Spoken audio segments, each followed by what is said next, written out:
Guys, welcome back to the channel. Now, one of the questions, and I go through a lot of Livescope pages and I read these questions and I read people's concerns and their problems, and I have a question that I have seen pop up so many times is, and what I've done here is I've drawn the beam like we're looking down from the top. See, it's 20 degrees wide, and we're going to look out about 30 feet. That's what each of these lines represents, is about 30 feet. So a lot of people are saying as the jig gets further, there's two things.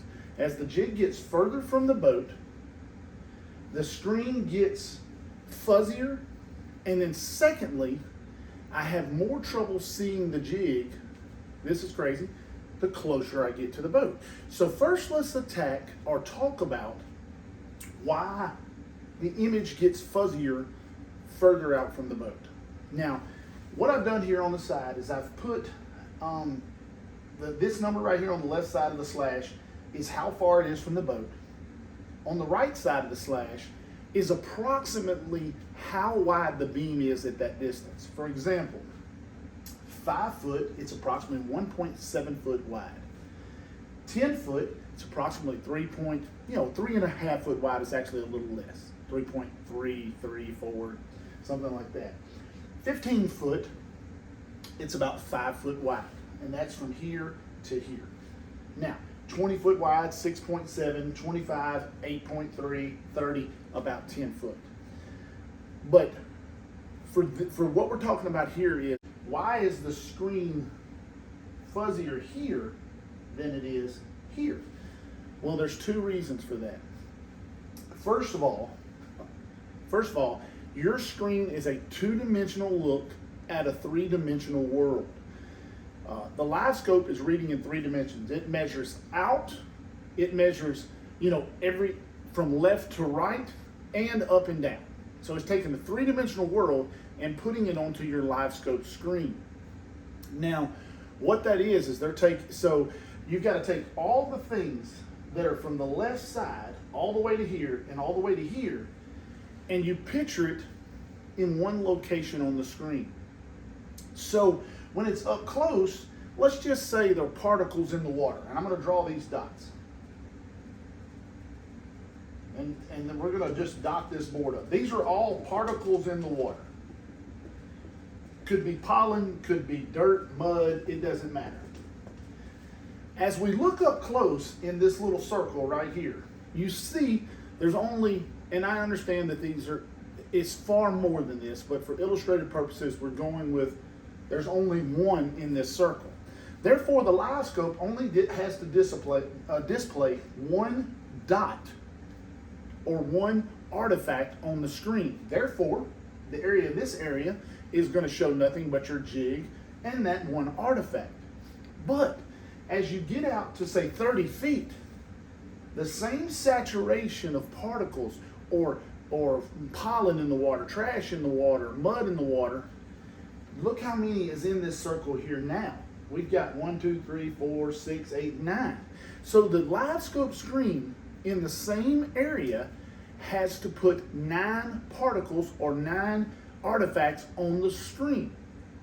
So therefore, your screen, just by the fact that it's a larger viewing area from here to here, 10 foot wide as opposed to 3.5 foot wide, hypothetically, you'll have 3 times as much artifact in the water.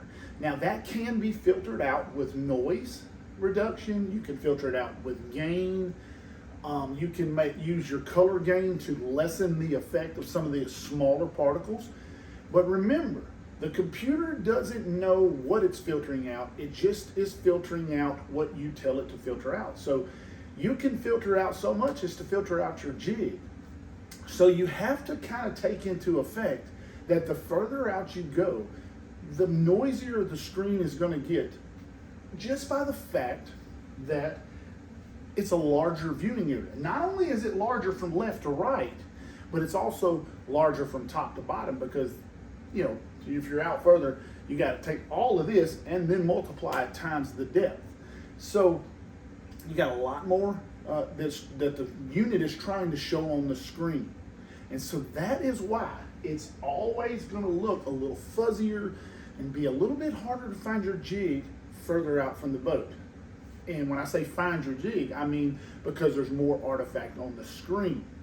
Now, I'm going to pause this, and then we're going to talk about why it's so hard to find your jig when it's up close. I can see it when it's far off, but I can't see it when it's up close.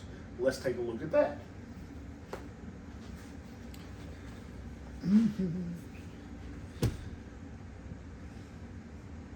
All right, now in this portion of the illustration we're making here, still using the same chart, but somebody says to me, and I read a lot and I get a lot of questions, it says, when I get the bait closer to the boat, I have trouble seeing it.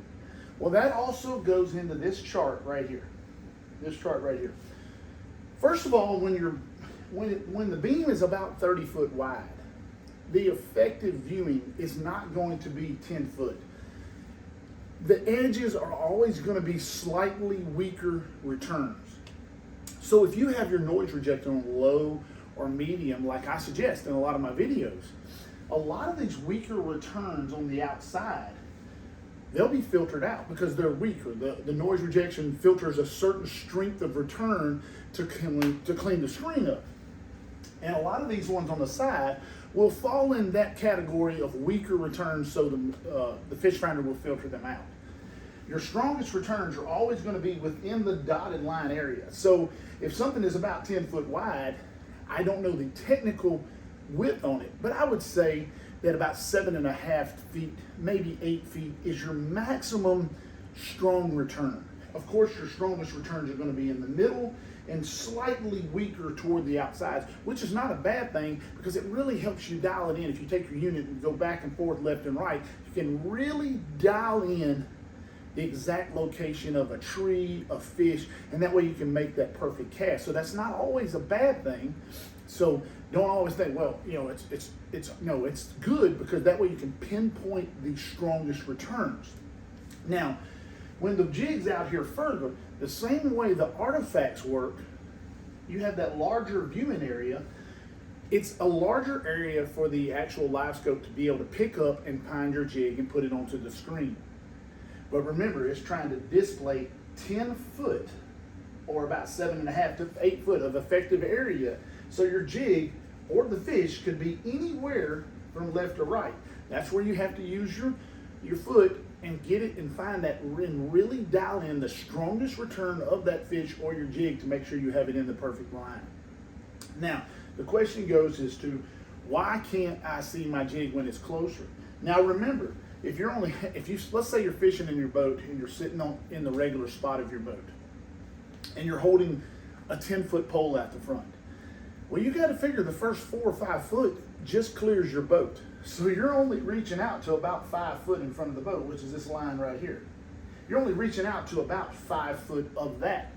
So, being that you're only reaching out to about 5 foot, the maximum width of the beam right there is about 1.7. And remember, we lose a little bit on the edges because the edges are not a strong return. Just like when you shine a flashlight, those edges are going to be dimmer than the middle of that beam, which is really bright. So effectively, you only have about a foot of width. Now you think, a foot, and you got a little bitty jig. That's only about 6 inches to the right and left of that center line. So 6 inches, about that wide, your jig is only showing up in that 6 inches. So it's very easy to lose your jig very close to the boat. That's why bass fishermen, they're throwing out 70, 80 foot and they can see their rigs every time. Granted, larger baits, larger things, but you can see crankbaits 70, 80, 90 feet with the new ones at about 50, 60 effective range with the 32s. And the bait's not huge, so you can see those baits out further, but even then, when you're a bass fisherman, you'll notice when you get to the boat, sometimes you'll lose your bait. It's because you're leaving the cone. So at 5 foot, even say a 10-foot rod, you only got about a foot of effective viewing range, so very easy to get off of the actual cone. So that's why a lot of the pro anglers use 14, 15-foot rods, That way they've got about 10 foot of effective range, and when you get out to 10 foot, your beam's about 3 foot wide, effectively about 3 foot wide. Therefore, it allows you to see your jig closer. Guys, I hope this explanation helps you understand not only why the screen gets fuzzier further out, but why you see the jig a lot less closer in. Remember, distance is your friend when you're trying to see your jig, because you get a little bit wider cone. But also you must take into note that you need to kind of scan back and forth to find that strongest point of return on the fish or the tree or the brush top. That way you can really dial it in. Guys, thanks for watching. Thanks for subscribing. One thing I might note at the end of this video, my hat supplier, and we've got about 15 hats left to sell, 14 hats now out of the 25. My hat supplier has had a problem with her hat machine, so we're about 2 weeks out for her part. So anybody that buys a hat and you still want to try to purchase them, I will hold the money in the PayPal account until I ship the hats out. Everybody else's hat has been shipped except one. He got in after I had my supply. I was supposed to have my new supply in this week. Her part broke on a machine, so she's about 2 weeks out, 2.5 weeks out on the part. And after that, we'll begin shipping the hats again. I'm so sorry for that, but I want to be honest with you up front. But also I want to let you know, out of the 14 hats, we only have 14 slots left. So if you want to buy it, I understand that you may not, because you want your hat immediately. But I'm very honest. I'm always going to keep you abreast of the situation. If you want to get in the free Masterclass / on the water course drawing, which you get with you get free with a hat purchase. If you want to get in on that, you might want to purchase your hat now. If you want to wait till the hats start coming back out again, that's a chance you'll have to take, that maybe they'll be there, possibly they won't. I don't know the exact answer on that. But guys, thanks for watching. Thanks for subscribing. And you better ring that bell. One other thing. We've got something going on with Garmin. We put some feelers out. So we may or may not have some good news with Garmin on the fronts of some other things, but I want to tell you one thing that's going to be added with the Livescope Masterclass.